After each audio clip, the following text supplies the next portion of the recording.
Well, we're back at it. You're joining Grumpy Dave's Garage in progress here. Lay my phone down right here.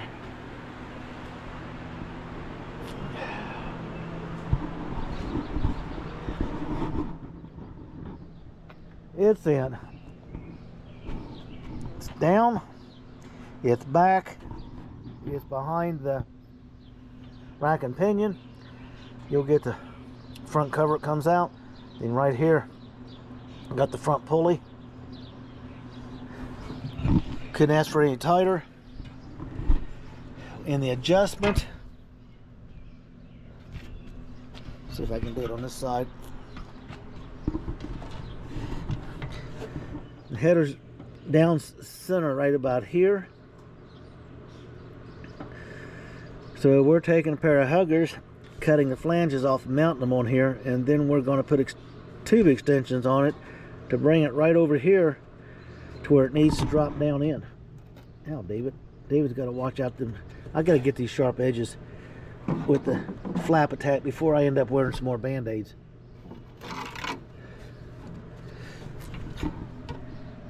Didn't have to cut up hardly any of the footwell areas, but the way I did it, which made it hard.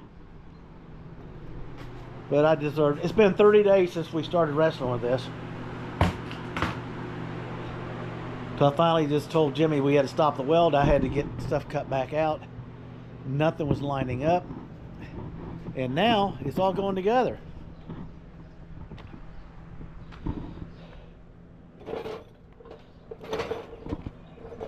And I'm so proud of myself. And then I get a message from a fellow car builder doing one of these to remind me about the oil pan. I thought, overlooked that. Yep, that's going to be a problem. So now I got to change oil pans. There she is. Tight, right. She's off center just a little smidge there. We got to do some adjusting. I can't hold it in because it's sitting on a jack in the front, and as the jack moves a little bit, it changes the position of this. So that's about where she goes.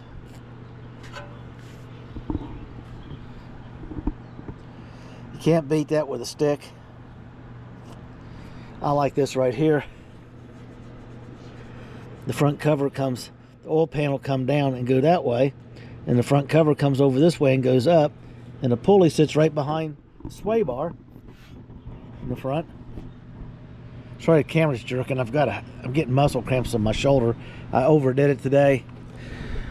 The wife will be all over me later, shower me with cupcakes and ice cream and all kinds of snack food, so I sit and eat and get fat and sit in my chair because I'm in pain with all that comfort food. Only thing I gotta do is mention diet, and she goes to the store and brings home comfort food. If I get any more comfortable, I'm not gonna fit my britches anymore. Anyway, rack and pinion lined up, check. Clearance for the front, check. Motor mount clearance, check. Perfect setup for that. Clearance from the firewall with minimal cutting into the footwell areas and next to none on the driver's side, check. And check again. Stop neutral switch in the control side of the transmission. It's got an extra 3/4 space between there and the body panel you got to put back in. Check. Transmission is in. The aluminum drive shaft was tossed because it's as big as the tunnel. Put in a steel one, slid it in there, got it centered. Check. So today is victory day. Tomorrow is a rain day. So David's got to come out here. I got to take some measurements, write them down. I've got to cut a bunch of round tube and start measuring off and cleaning the panels to go back in the car. I'll get the edges of this stuff cleaned up around these fender well cutouts, and where it's overcut a little bit, I'll get the welder in there and spot weld that in and clean it up, grind it off.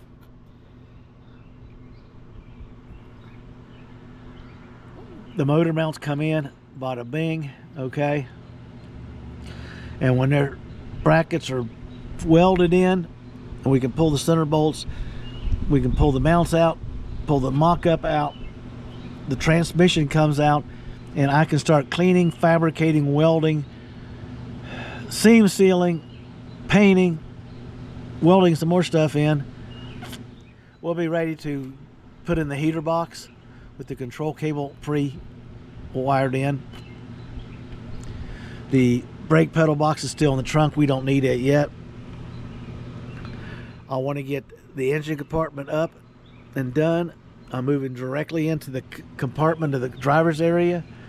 We're going to get the whole inside of the car sanded and cleaned and seam sealed and primered and painted again. And while we're doing that, we're going to be stripping out everything in the doors. We just put everything in the trunk. We're going to take the luggage rack off, the door locks off, catches, locks. If it's here, it's being removed. Okay? No ifs and butsies about it. That's the way it is.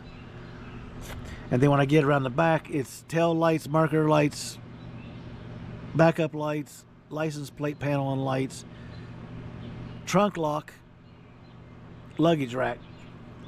All the bright work comes off the car. Because as I'm working here, I'll be moving back in there. When the time comes, I'll have to empty the trunk, put that stuff in some totes or some safe places so it doesn't get broken. And then I got to do the trunk. The trunk's in good shape. Just cleaning and some painting and some prep work. Put the rubber seal back around it, and we're done. One and done on that. The gas tank is, don't know yet. People say you can seal them, you can clean them, you can do this stuff. I don't know what's in it. I do have an endoscope now. We'll be scoping the fuel tank out. Before I take a chance on gumming up injectors and stuff on this LS engine, I will probably be cheaper just to buy a new fuel tank, since I'm putting in everything from the fuel tank forward new. It's just kind of I can't believe I'm not going to do that. The tank may be in perfect shape. I don't know till we pull the sending unit out and come in with the camera and go in there and look around. Ideal is the tank looks really good on the outside. It's probably good on the inside. If not, then I'm going to have to start hunting for a tank.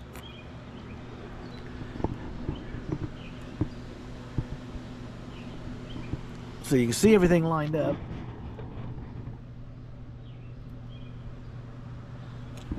It's quite impressive, to say the least. Well, the next things up is to weld in the mounts, weld the mounts together. The brackets on the body of the car for the motor to sit in.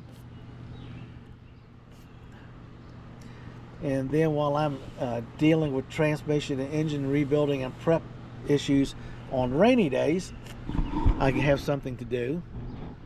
On those other days, I'm going to be out here cutting sheet metal and redoing stuff.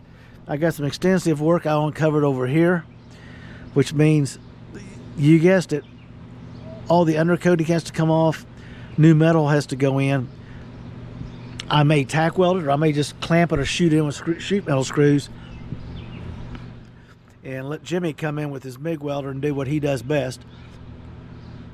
Because once that support's done, I have to have the floor and the support done before I can put this side back in on the firewall. Because it's had three, it looks like they cut it out and put a patch in it. They cut it out and replaced it and didn't cut it out all the way. And then they went back in and put another patch on it. So I'm just going to cut it all out. I have a problem dealing with multiple patches and bullshit. It's just easier to take it down to bare, clean it up, see what you got to work with, and do it right.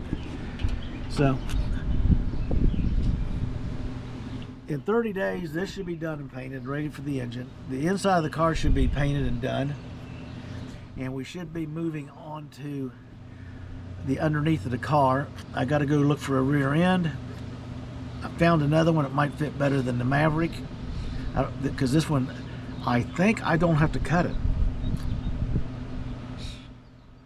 since I'm flaring the car, I may not have to cut this thing. It could get interesting real quick.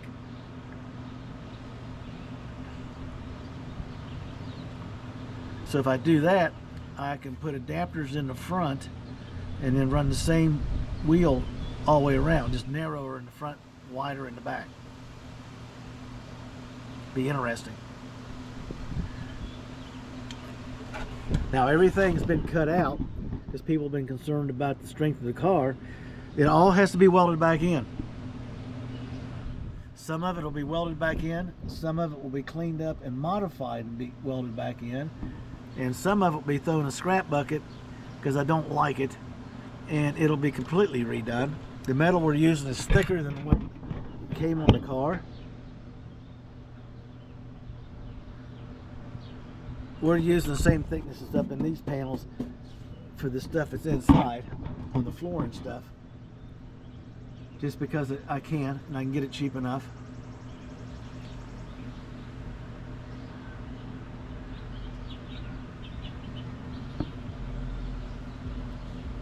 It's going to be an interesting fit on this hood.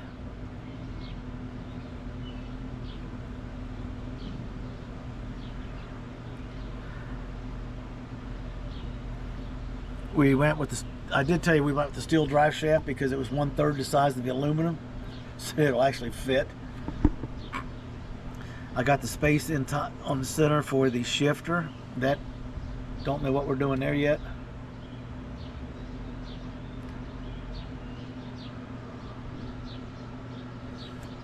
I'm going to put the windshield washer fluid box right there where the charcoal filter used to be, and over where the charcoal filter, other filter was, is where I cut out. I'm going to put the new fuse panel, okay, with a waterproof cover on it and a standalone wiring harness, I think. A lot of this is not written in stone yet. We're still kicking things around. I've had to change so many things to get this down in here. This was a 30-day nightmare. I'm glad it's over. I learned quite a bit. Next time I do one of these, I know exactly where to just clean the car out and cut it up right off the bat. Where I was measuring and checking and measuring and checking and measuring and checking before I cut anything, to make sure, one, it would do what I wanted to do, and two, it would give me the support when it was welded back in.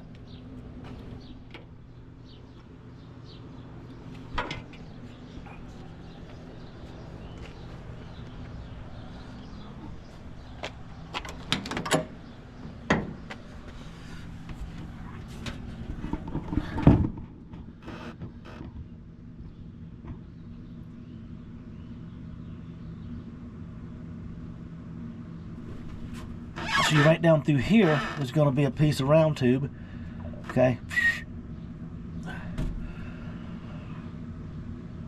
And then it'll come straight down to here.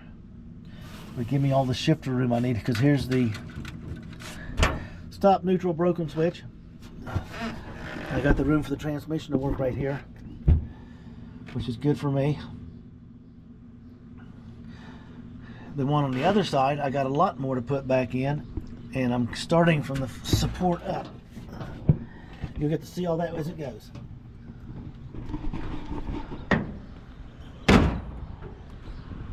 That is it. That is the engine in its running position.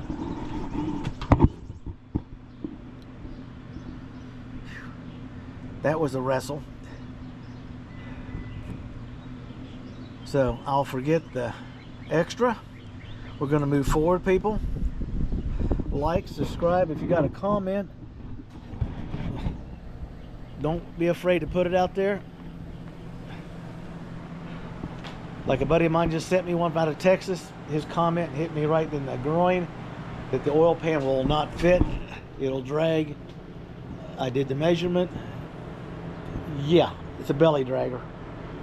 So now I got to fix that problem. People, I'm going to have to close the car up. My wife thinks since I'm done, I get to mow the grass today.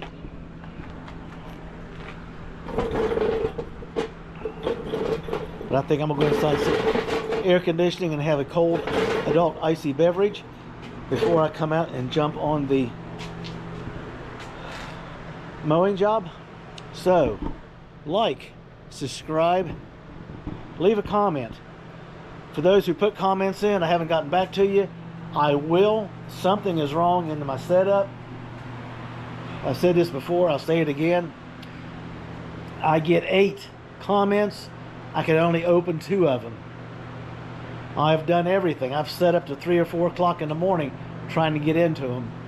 So I've got a guy who went to college for gaming and writing programs and familiar with these YouTube programs. He says he's going to come up and do, i.e. put the polish on my stuff, get it straightened up. I get a banner, get the thumbnail thing straightened out, and be able to answer the comments of the people, you know, trying to leave me a message. Enjoy your day, get your build on, and you have a blessed day.